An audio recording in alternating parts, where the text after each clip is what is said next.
بسم اللہ الرحمن الرحیم۔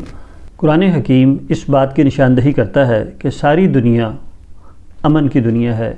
کائنات میں بے شمار سیارے ستارے گردش کرتے ہیں، لیکن کسی کا کسی سے تصادم نہیں ہوتا۔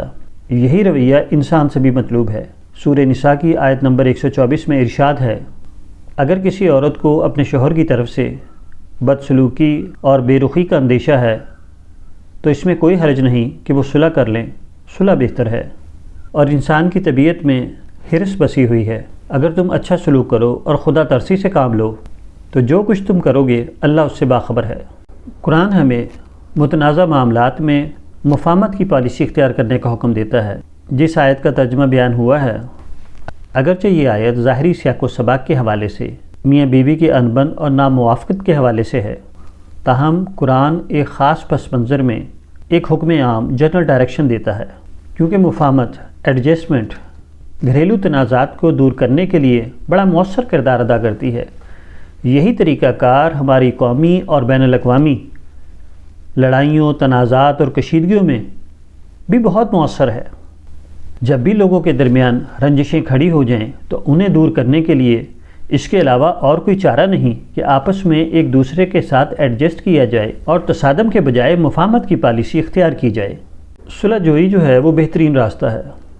تصادم جو ہے وہ تو معاملات کو اور تلخ بنا دیتا ہے، مسائل مزید الجھ جاتے ہیں، معاملات گھمبیر ہو جاتے ہیں۔ ہم کسی دور دراز گمنام جزیرے میں نہیں رہتے، ہم خاندان، معاشرے، سماج میں رہنے کے لیے مجبور ہیں۔ اگر ہم اس فہرست کو مزید لمبا کریں، اس میں خاندان، سماج، معاشرے اور بین الاقوامی معاملات آ جاتے ہیں۔ اس صورتحال میں آپ قطعاً تنہا رہنے کے متحمل نہیں ہو سکتے۔ اگر آپ گھر میں انا پرست بن کر رہیں گے، دوسروں کو اہمیت نہیں دیں گے، تو اس کا لازمی نتیجہ ہوگا کہ گھر کا سازگار ماحول خراب ہوگا، تنازعات کھڑے ہوں گے۔ گھر کے ماحول کو صحت مند رکھنے کے لیے سب سے زیادہ ضروری ہے کہ دوسروں کی اہمیت کو تسلیم کیا جائے، اور جہاں کشیدگی پیدا ہو وہاں ایڈجسٹمنٹ کرنے کی کوشش کی جائے، اور ہر طرح کی لڑائی سے آراز کریں۔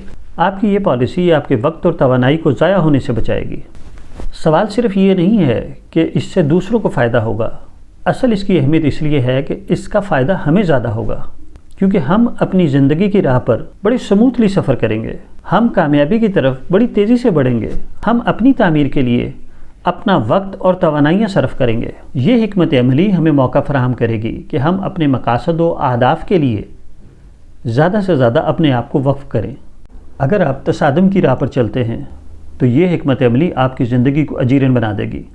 تصادم جو ہے وہ تلخیوں کو جنم دے گا، اور تلخیاں جو ہیں بڑھتے بڑھتے لڑائی جھگڑے تک پہنچ جائیں گے۔ یہ تشدد کی راہ اپنے آپ کو اپنے ہاتھوں سے تباہ کرنے والی بات ہے۔ لہٰذا بہترین حکمت عملی یہ ہے کہ اول روز سے ہی خود کو پرتصادم ذہنیت سے دور رکھیں۔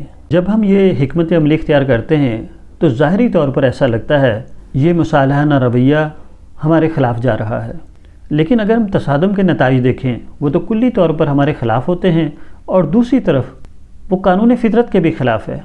میں نے اپنی گفتگو کے شروع میں کہا تھا کہ سیارے سیاروں سے نہیں ٹکراتے، وہ پرامن رہتے ہیں۔ اللہ تعالیٰ نے یہ دنیا پرامن اصول کی بنیاد پر بنائی ہے۔